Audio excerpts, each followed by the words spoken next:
Before I even dare utter a word, hello? Wait, am I blocking it? It's real! It's real! Oh man, I just knocked over my camera. I'm picking it up. Sorry about that. Hi my lovelies, and welcome back to my channel. Today is yet another installment in my Raina Telgemeier book recap series. And going in chronological order, Drama would technically be next since it released before Guts. But because it's a separate story from Raina following a new character, I just decided it would make more sense to cover Guts next. And here she and here she is. We're just gonna ignore this because whoever delivered this book just had something against me, I guess. Before making this video, I had actually never read this book. I ordered it completely brand new, so this isn't from my childhood or anything. And that's because this book was actually published a lot more recently compared to the other two that I covered. Smile released in 2010, and I think Sisters released in 2014. But when Smile released, I was in high school. So, actually I might have been in 8th grade. It was released in 2019. Point is, I was in that era that I talked about in my Smile video where I hated reading. So no way in hell was I even considering the fact that this book was coming out. I had no idea. But nevertheless, I really connected with this story on a whole new level, and that's purely because I'm autistic. Specifically when it comes to autism in women, anxiety pretty much goes hand in hand, especially for me as I got older, although obviously of course I've always had anxiety. I had anxiety before I even knew what anxiety was, and I didn't know how to explain it, but now I know it was anxiety. Although I will say this book focuses heavily a lot on emetophobia, not just anxiety, but anxiety is something that comes along with that. Emetophobia is basically the fear of vomiting, but a severe fear of vomiting. It's classified as an anxiety disorder, I believe. So that kind of explains why I can still relate to a lot of what's in this book, and I'll get further into that as we talk about it. But let's give you guys a timeline. So the timeline for this book, it takes place before the events of Smile and Sisters, therefore.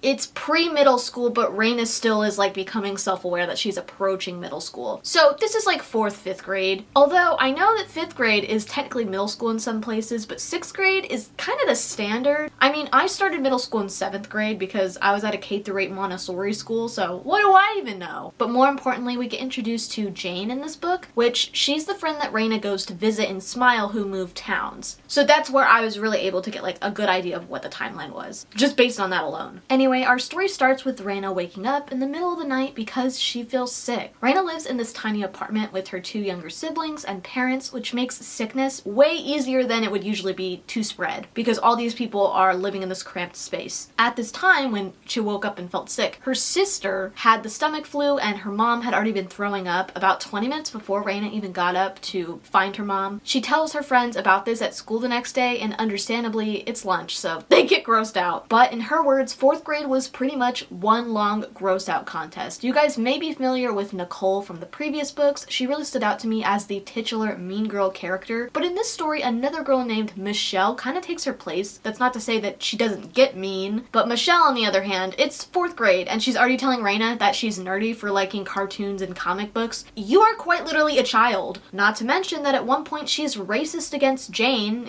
regarding food from her culture her mom made her for lunch. Even Nicole is weirded out at this point. That's saying something. Related to throwing up, there was a kid who got sick at recess, and when he came back the next day, Michelle really got on his case about it, so people started calling him Pencil Puke because I guess he dropped his pencil in it. There was a pencil in it. This was roughly around the same time though that Raina started experiencing a feeling she couldn't really explain. She connected it to that feeling she felt the other night when she felt sick and threw up, except this time she didn't puke. And when she got this feeling, she wouldn't always feel the need to puke, but it felt like it at the same time. And can I just say, kind of unrelated, but I just love the way these pages are illustrated. It really encapsulates that, what it feels like to experience anxiety without knowing it's anxiety because you're a child. You feel sick, but it's also not the right word for it, but something definitely feels wrong and you know that. Raina ends up going to the doctor the next day, rightfully so because her parents are just very concerned, honestly. But luckily, she's healthy as a horse. The doctor suggests that it could be her hormones kicking in or a bit of food poisoning. But deep down, Raina, she just she knows that's not quite it. You know your body, you know? And that doesn't explain why she's been feeling so on edge lately, I guess. Now, I know I said this book takes place in 4th to 5th grade, but it's really just the beginning of the book that she's in 4th grade, and then the rest is over the course of 5th grade as she's approaching middle school. With the new year starting, Raina seems excited because not only are her friends Jane and Nicole in her class, but she's familiar with her new teacher, or not really new teacher, Mr. Abrams, because she had him in 2nd grade as well. The cons, though, are Michelle was in her class, and one of the main things her class would be doing this year was LDIs, which stands for Instruct, Demonstrate, or Instruct. Wait, what? But that's actually what I wrote in the fucking script. I know that's not true. I have to look in the book. That's not... Okay, it's lecture, demonstrate, or instruction. Why did I do that? But back to my point, in other words, means you stand up and you give a presentation in front of the class, and that's a nerve-wracking thing for a lot of people. Luckily, the kids are given the option of presenting in pairs if they would like to, and so Raina, she asks Jane if she would want to do the LDI with her. She says yes, and after brainstorming on some things that they have in common and they could talk about together, the girls decide to present the topic Girl Scouts. And everything seemed to be going good in this presentation until it was Raina's turn to speak in the LDI, but she immediately gets that feeling in her stomach again that she can't explain. The only thing that can really explain it is that feeling of nausea and, you know, associating it with throwing up when she was sick that night. Raina gets cold feet and she ends up running out of the room out of fear. She runs to the bathroom and instead of throwing up like she thought she might have to, she ends up just pooping. And you know what? She's real for that. Jane ends up coming to check on her, or the teacher sent her to check on Raina, and she takes her to the nurse's office, only Raina decides to go back to class because there's multiple other kids in there and there's vomit buckets in the room, and she wants no part of it. After Raina gets back to class, unfortunately, Michelle was feeling very, well, Michelle, and decides to ask her if she's, a poopy diaper baby. Are you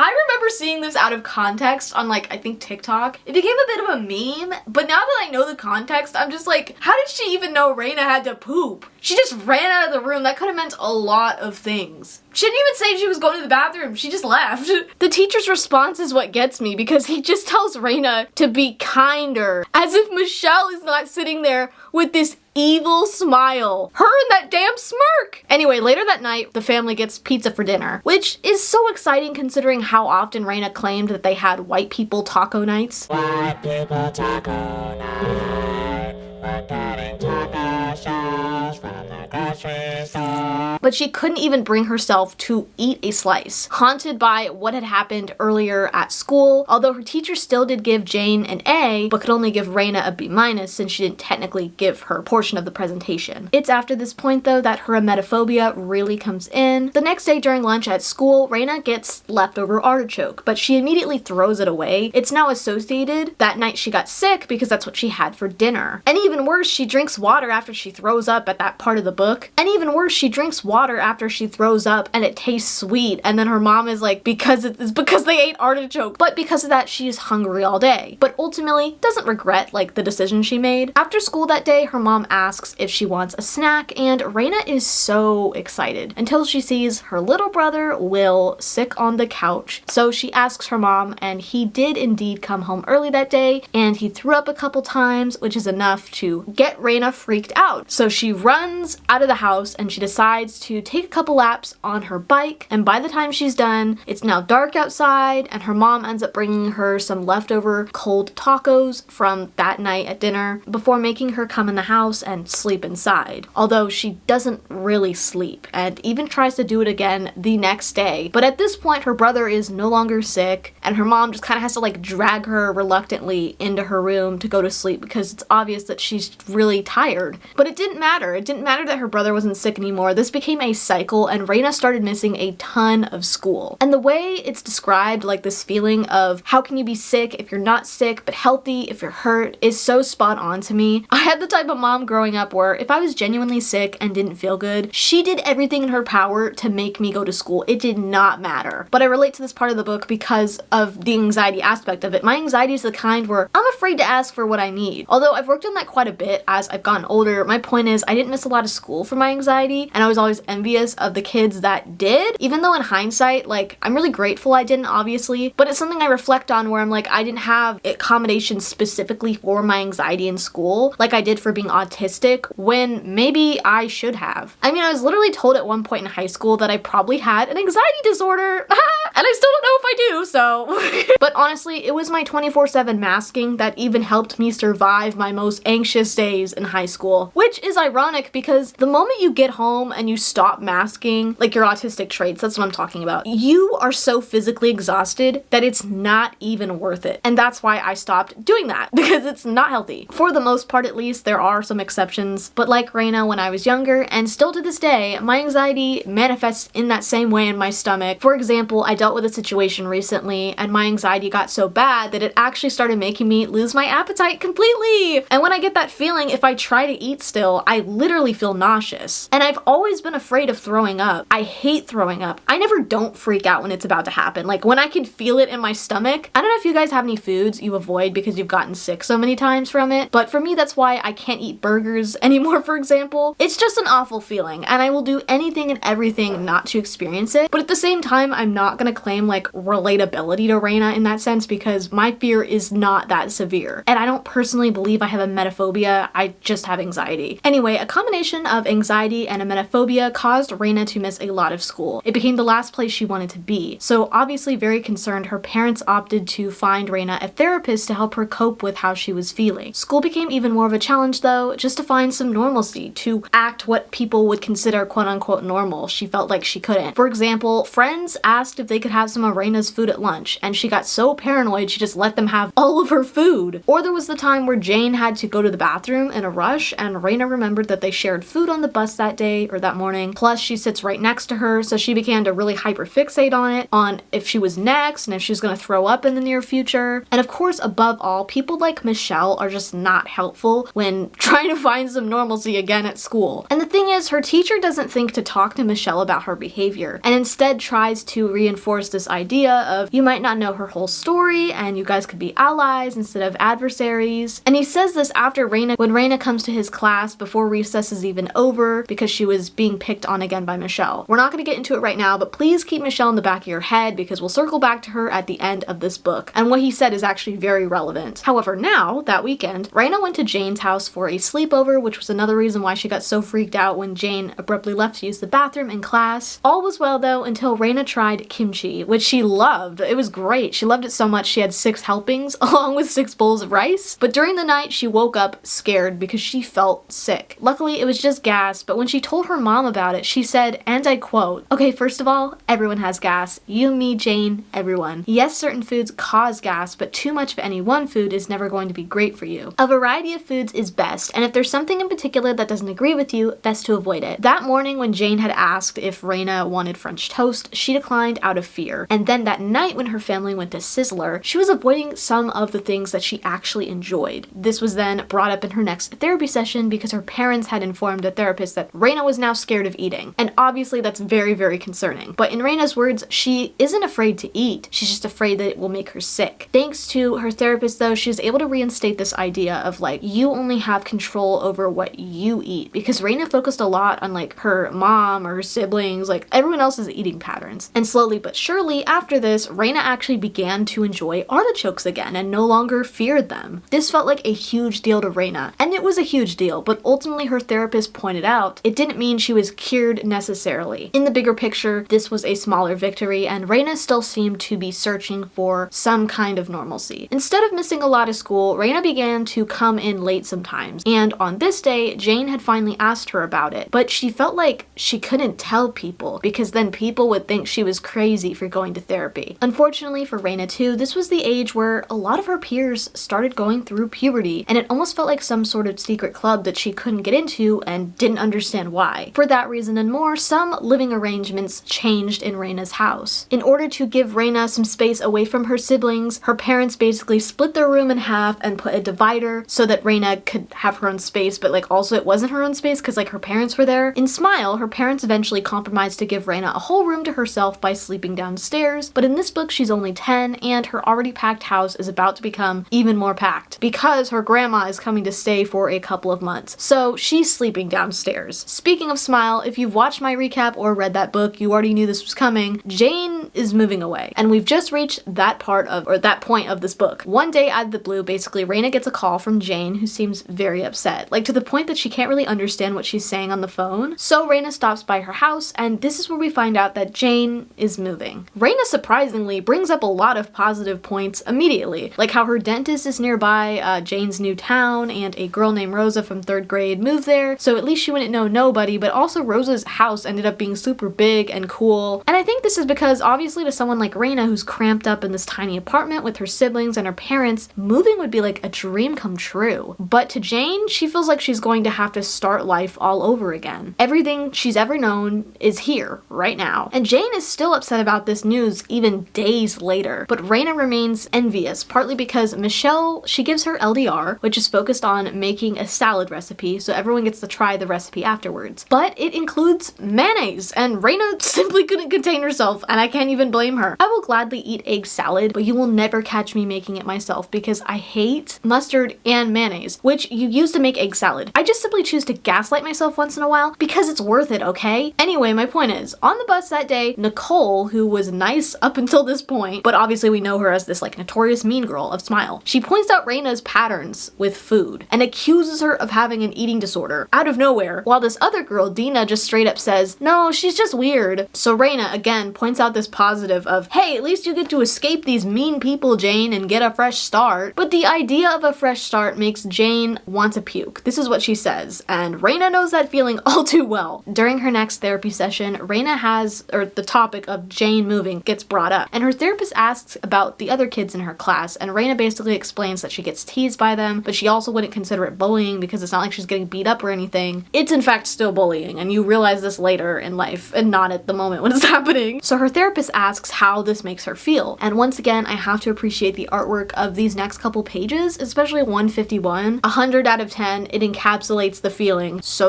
well. Ultimately though, this session focuses on Raina getting some coping mechanisms or techniques from her therapist, and she leaves feeling more grounded. That is, until she arrives to school that day. Raina is about to make a discovery that's going to haunt her. She walks into class that day and she sees Michelle and her best friend Jane socializing. Immediately she asks Jane about this, who she can tell that Raina is very alarmed. Basically, since Raina wasn't on the bus that morning, Michelle ended up sitting with Jane instead, and it turns out when you get to know her, she's actually super nice. She promises Raina she'd never let Michelle cut between them, but at the same time after that day, it seems like they start to be constantly hanging out, and it begins to really negatively affect Raina. Because it's like, not only is her best friend moving soon, which hadn't really fully hit her yet, obviously, but now she's friends with basically her bully right before she's going to move away, so it feels like Raina has already lost her best friend without her even moving away yet. Because of this, she ends up staying home, and the next day she takes another trip to the doctor's where the doctor claims she's still healthy as a horse, but she actually gets diagnosed with IBS. When Raina arrives at school that day, Jane invites her to a slumber party. It's kind of like a going away party in a sense because it's right as the school year is kind of wrapping up, and Jane tells Raina that since these are her last few weeks living here, she wants them to be good ones. However, all Raina can like focus on in the back of her mind is just that, oh my god, Michelle is sitting right next to her and she's holding the same invitation. So when Michelle leaves to use the bathroom, she finally says something. She just can't understand this new friendship because Michelle, it hasn't just been Michelle being mean to Raina. Michelle's been mean to them, the both of them, for years. But Jane thinks that she's truly had a change of heart and says that she just needs to accept that she's one of Jane's friends, not necessarily befriend Michelle herself. Remember Raina's LDI? Well, she ends up doing it or redoing it solo because she didn't get to give her half of the presentation, and this time the topic she picked is the mind and body. Remember how Raina's therapist helped her find coping mechanisms to help calm down? Well, this is what she uses it for her presentation and demonstrates this to her class while kind of talking a bit about, her stomach hurting. The topic was honestly perfect and the presentation goes super smoothly to the point that like even Michelle seemed to like it, or at least she thought so. I did say we were going to circle back to Michelle, and it's because like the days following this presentation, she's absent from school. And for one, that means Raina gets more time with Jane and she's leaving soon, so obviously that's exciting. Not exciting that she's leaving, exciting that she gets to spend more time with her friend that seemed to be overtaken by her bully. But then another day passes, and another, and another, and another, until their teacher finally shares some news with the class, and that is that Michelle won't be coming back to school for the rest of the school year because she had to have surgery on her intestines. Initially, Raina's first thought is kind of like, thank goodness! this? But she quickly pops those balloons at the imaginary party happening in her head, and does something extremely selfless and thoughtful despite all the times Michelle has been mean to her. Raina suggests that the whole class make her a get well soon card and or poster. I don't really know what to call it since it's so huge. It's this long strip of paper the whole class colors and decorates and signs it for Michelle, who is still in the hospital, and soon enough it is time for Jane's sleepover, and everyone has a blast really, since thankfully for Raina, she doesn't need to worry about attempting to get along with Michelle, although it won't be as scary as she thought. Before we get to that though, the girls eventually decide to play a game called Skeletons in the Closet, where they share their deepest, darkest secrets. Dina shares that she got her period, which makes moments earlier in the book make a lot more sense. It was foreshadowed. Nicole talks about how her dad gets drunk sometimes and it scares her. And then it's time for Raina to share her secret. So she tells everyone for the first time that she goes to therapy. And it's one of those things where it seems really scary to say out loud, but Nicole reveals that she also goes to therapy. And so do plenty of other people. I love therapy. And I'm glad with like the internet and everything now, it's not such a taboo thing, I guess. I actually wish I went to therapy sooner, and some people are like really extremely against it. So to each their own, but to have someone to talk to who is outside of my bubble kinda and has no biases when it comes to people or things happening in my life is very, very helpful. Anyway, then it is time for Jane to share her secret. She's moving! But wait, Lula, didn't we already know this? Well, yes. But only Raina actually knew, it turns out. Jane didn't share it with anyone else because she didn't mean to keep it a secret. It was just something very hard for her to accept. It's at this point that since Michelle isn't there, and she was supposed to originally be there, the girls, besides Raina of course, decide, oh, we should call her and let her know that Jane is moving. So they crowd around the phone, talking to her for a while, but eventually Jane asks Raina if she would like to talk to Michelle. She gets really nervous, not really knowing what she'd say to her, but just like her therapist, Jane tells her to try, because it doesn't hurt to try. And good thing she did, because they end up having an actual, like, really productive conversation, with Michelle sharing about her surgery. They really bond over their stomach problems despite them being, you know, drastically different situations, obviously. But also, it turns out that Michelle really loves the comics that Jane and Raina had made. I didn't share this, but they started writing these comics where Raina would draw and Jane would kind of, like, come up with the story because she wasn't confident in her drawing abilities. Eventually, they'd been talking for so long, though, that Raina realized, oh, I better get back to the sleepover. And that's where the book ends, everyone going to sleep and Raina letting out a very peaceful fart. Wow. Oh my god, I might shed a tear, guys. Anyway, if you made it this far, thank you guys so much for watching. Thanks again to everyone who suggested I read Guts in the first place. This is my first time reading it. It was very, very, very requested. And it gave me that same feeling of like when I read Smile for the first time as a kid, all over again, except for the first time actually, because I had never read this one. My anxiety has kind of been like all over the place recently, so this is low-key turning into a new comfort book for me since Raina Telgemeier, she always gets me. Big shout out as always to my patrons. New bonus content will be coming shortly after this video goes up, I promise you guys. I really, really appreciate your patience, and I will update you guys on my community tab what my next video is going to be about very, very soon. But I think it's most likely going to be the Are Reboots Really Necessary type video that I had initially said I was going to do last month, but then I scrapped it for something else. I know I still wanted to do it, but the timing wasn't right, okay? Sometimes I just have to wait until it's the right time. The timing is always right. Anyway, with all that said, I will see you guys in my next video.